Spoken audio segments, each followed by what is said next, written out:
Normally আমি যখন speech দিই বা কোনো প্রোগ্রামে যাই, আমি চেষ্টা করি যে আমার লাইফের সাথে রিলেটেড বা আমি যা দেখেছি এসব নিয়ে কিছু একটা বলা, বিকজ আমি এটা ফিল করি যে ইট বিকামস মোর অথেন্টিক।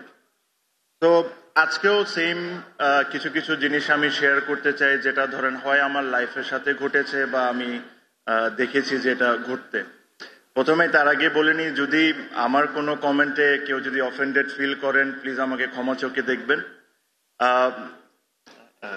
হ্যাঁ, ক্ষমা চোখে দেখবেন। সো যে জিনিসগুলো আমি যখন ছোট ছিলাম, আমরা যখন রাস্তাঘাটে খেলতাম, তখন স্ট্রিট ডগস বলেন, বিড়াল বলেন বা অন্য যে কোনো অ্যানিমেল বলেন, এদেরকে আমরা দেখতাম। দেখে এদের গায়ে পানি মারা, পাথর মারা, এটা আমরা একটা ফান হিসাবে নিতাম। এটা একটা মজার বিষয় হয়ে গেছিল আমাদের সবার জন্য, যে কুকুর একটা যাচ্ছে, তাকে একটা গরম পানি মেরে দিলাম বা একটা পাথর মেরে দিলাম। আমি মেরেছি, হয়তো বা আমার বন্ধু বান্ধব মেরেছে।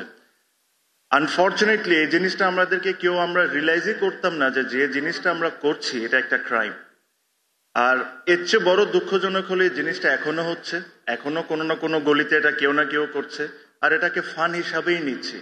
তো এই জিনিসটা আমরা কোনো সময় রিয়েলাইজ করতে পারি না যে যে জিনিসটা আমরা করছি ওয়াজ আ ক্রাইম।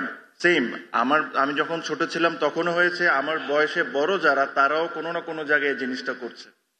তো এটা আমাদের বোঝা খুব ইম্পর্টেন্ট যে তাদেরকে এডুকেট করানোর দরকার নেই, এডুকেট হওয়ার দরকার আমাদের নিজেদের এডুকেট হওয়ার দরকার। এটা বোঝার দরকার যে জিনিসটা আমরা করছি ইটস আ ক্রাইম।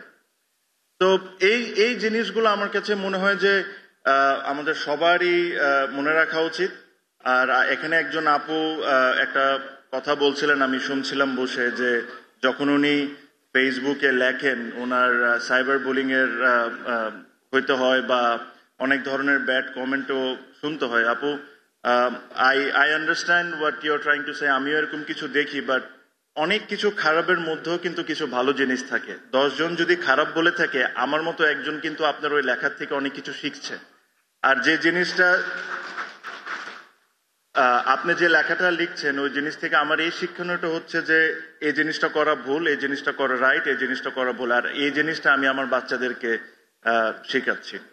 আমি খুব বেশি কথা বলবো না, বাট আমি যারা এখানে এত কষ্ট করে এই অনুষ্ঠানটা অর্গানাইজ করেছেন, রুমন ভাই আমি জানি খুব কষ্ট করেছেন খুবই শর্ট টাইমে। আমি ওনাকে বেস্ট উইশেস দিলাম, অ্যান্ড আই কংগ্রেচুলেট এভরিওয়ান যারা এই অনুষ্ঠানে আছেন। এই একটা কথা বলে অনুষ্ঠানটা আমি আমার স্পিচটা শেষ করব, যে আপনারা যদি দেখেন বিভিন্ন দেশে, প্রত্যেকটা দেশের কিছু দেশে আপনি শুনবেন যে এই দেশটা বিজনেস ওরিয়েন্টেড, এই দেশটা স্পোর্টস লাভিং। আমরা চলেন বাংলাদেশকে সবাই মিলে একটা animal loving and sports loving country গড়ে তুলতে পারি।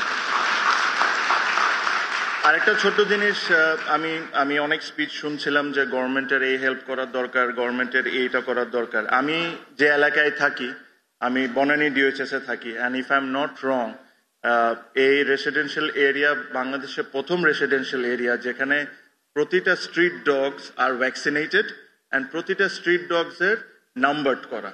তো এটার জন্য কিন্তু কোনো গভর্নমেন্টের আমাদের হেল্প করা লাগে নাই, এটা কিন্তু আমরা নিজেরা ইনিশিয়েটিভ নিয়েছিলাম।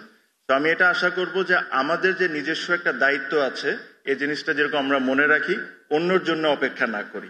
Thank you so much.